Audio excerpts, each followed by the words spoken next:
¿cuál es el balance que queda después de ya la estatización de YPF en esta sociedad muy híbrida, sociedad anónima mixta, con 51% del gobierno, con también un capital que mantiene a los eskenazi adentro, a los que en algún momento habrá que indemnizarlo aunque no pusieron plata? No se ha explicado nada. No se ha explicado nada. No, hay cosas que no se entienden. Esta es una actitud discriminatoria que creo que es una de las tantas violaciones a las normas de derecho que se cometieron con este proyecto de ley. Y que, en definitiva, viéndolo en perspectiva desde el mundo, significa un daño y un deterioro a la imagen del país. Argentina tiene suscripto un tratado internacional con España, que es ley para el país porque ha sido aprobado como tal en el Congreso de la Nación. Y se establece que en casos en que se obstaculice alguna de las inversiones extranjeras, es materia de prohibición expresa. Bueno, acá evidentemente no solo se ha obstaculizado, sino que también lo dice el tratado, está prohibida la discriminación. Y es una discriminación evidente. Si estamos expropiando única y exclusivamente las acciones de Repsol y dejamos las de Eskenazi y de otros grupos, evidentemente hay una discriminación. Para que esa discriminación no se diera, debió haberse expropiado la totalidad del paquete accionario. Que eso es lo que aspiraba Pino Solana, ¿no? De alguna manera le hablaba de la nacionalización en un 100%, pero digo, en el caso de Repsol también hay que ser claro que los de Repsol se llevaron todo. Son unos bandidos los de Repsol. Totalmente, yo creo que hay bandidos de ambas partes, Así porque es. también hay de quienes tenían que controlarlo y miraron para otro lado. Bueno, le han aprobado todos los balances. Por ejemplo. Le han aprobado todos los balances. Hace un año, la presidenta en un discurso público, que está a disposición de todos, cantaba loas de Antonio, así Brufau. lo llamaba la presidenta, Brufau, presidente de Repsol. También lo llama Antonio gobernador nuestro, ¿no? Bueno, Ella llama de pila. puede tener alguna otra razón y hay más afinidad, pero ahora condenarlo de esta manera a su amigo, como a los eskenazi, que fueron los ahijados del gobierno, porque llegar a ocupar un espacio como este, apoderarse o adquirir supuestamente, ficticiamente, el 25% del paquete accionario de la empresa, porque lo determinó Néstor Kirchner, yo le pregunto, ¿por qué no lo compró para la Argentina en vez de comprarlo para los eskenazi si no había que poner plata? Porque esto es lo que hay que señalar. El precio de las acciones surgían de las ganancias que tenía la empresa en el futuro y que se iban a destinar a pagar el precio. ¿Por qué no compramos para la Argentina estas acciones?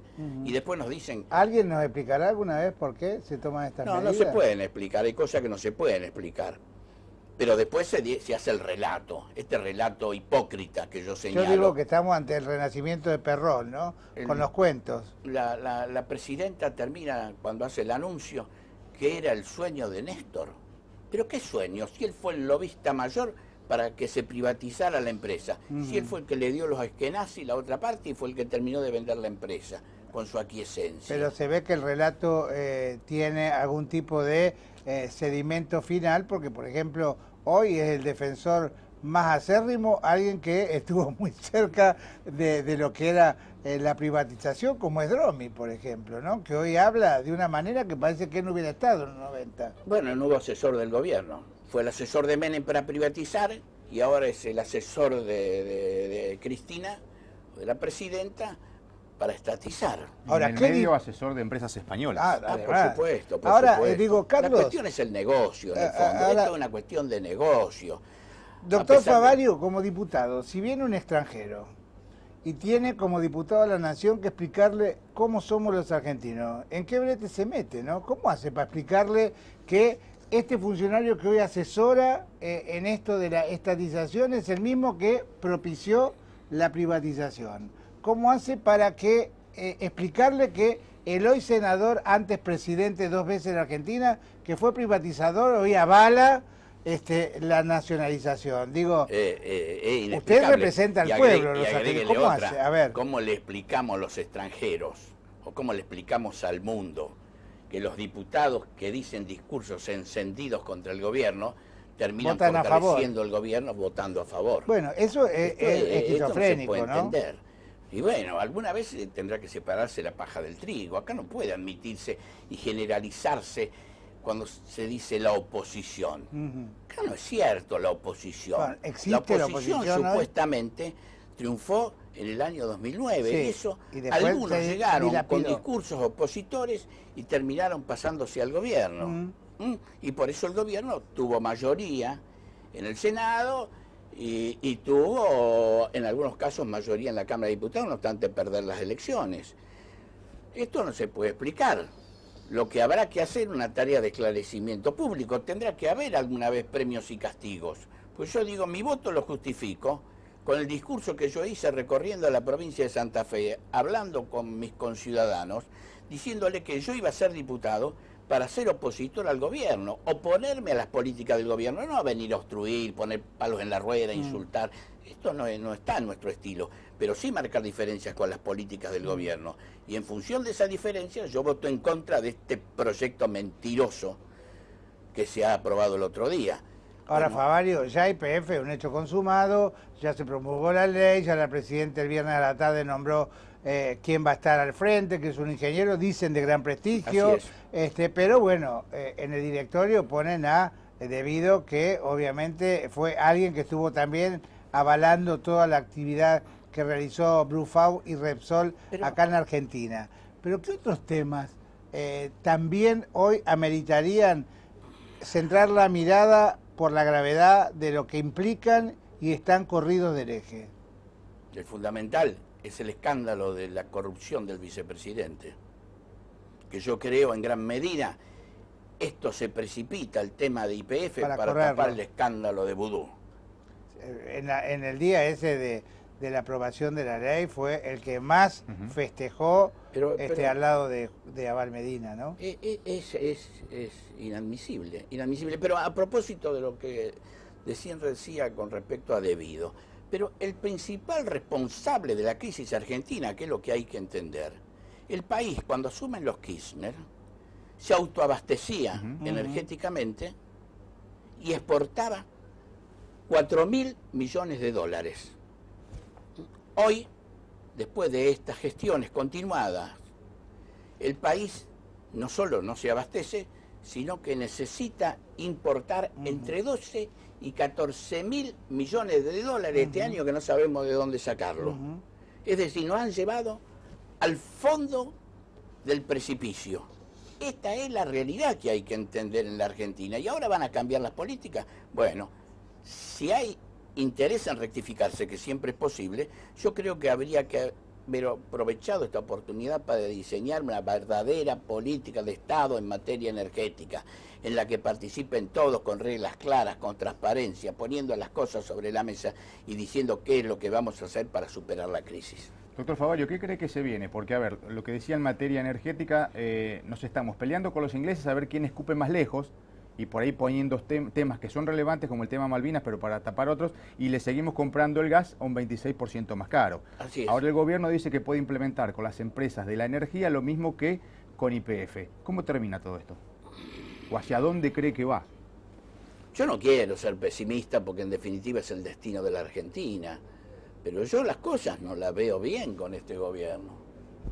Yo no las veo bien. Para mí el objetivo es siempre la caja. Siempre la caja. Ahora, Carlos, el tema de la gente, digo, la gente yo la veo que está tan involucrada en la diaria, en lo cotidiano, en saber si llega a fin de mes, el que puede, digo que yo no sé si este tipo de cosas nos hacen mella, los ciudadanos de a pie. Creo que es demasiada la catarata de cosas que en este país se dan todos los días. Ni siquiera hemos tenido un verano relajado, que por lo general en el verano siempre había unos días de vacaciones después de Año Nuevo. Este año no, ya el 2 de enero había que estar con la antena preparada porque no sabía de dónde venía el viandazo por los aumentos, los impuestos. Es decir, pero hay algo mal que no anda bien, dijo un correntino hace poco, ¿no? El gobierno, hay que reconocerlo, tiene una inteligencia superior. Siempre y bueno, por eso tiene la vía para lanzar por encima de cualquier otra cosa alguna cuestión que enredado o enganchado o ligado a las emociones de un nacionalismo vernáculo, hacen que la gente se sume a la propuesta del gobierno, aunque no se analice en el fondo que hay detrás. Hace poco fue Malvinas, y como Malvinas es de todos los argentinos, allá todos. Lo explotó YPF era el en su mascarón momento. de prueba de la empresa líder en el mundo, la única que cotizaba en la bolsa de Nueva York, de Frankfurt. Y ahora decimos, es sentimiento nacional. Recuperamos YPF, la soberanía. ¿Qué es soberanía? Si YPF está satisfaciendo única y exclusivamente el 30% de la producción energética. Carrió dice que compramos un muerto. Recuperar el otro 70% para tener la soberanía. Y si hablamos de soberanía territorial, la soberanía territorial les pertenece a la provincia de acuerdo a la Constitución de 1994. Ninguna provincia va a tener representatividad en un país que se dice federal, tendría que haber 24 representantes, ¿no? A la provincia las ataron, y como acá no tenemos rebeldías desde las provincias, hacemos el discurso federal de la rebeldía, pero después agachamos la cabeza y aceptamos cualquier cosa. Las provincias están en este sistema de la sindicación que le hicieron, entregadas al gobierno nacional. Es decir, que aquella soberanía federal que se consagró en la Constitución del 94 se la entregaron ahora a la Casa Rosada para que haga lo que quiera. ¿Cómo cree que nos juzgará la historia en esta época? Y digo, ¿qué grado de responsabilidad tiene la oposición en un país donde ustedes saben bien que la oposición hipotecó el 2009 en adelante, ¿no? Bueno, yo creo que hay que alguna vez de establecer diferencias entre lo que es la oposición. Yo no me siento identificado con las grandes figuras que vende el periodismo masivo en Buenos Aires, que aparecen todos los días en el elenco estable de la televisión, diciendo que son los opositores, porque los hechos demuestran que en la realidad no lo son. Yo me encargo, porque quiero tener tranquilidad de conciencia, de cumplir con lo que le prometí a la gente. Yo sí soy opositor en serio, responsable, serio, dando fundamentos y razones por los cuales me pongo a las propuestas del gobierno.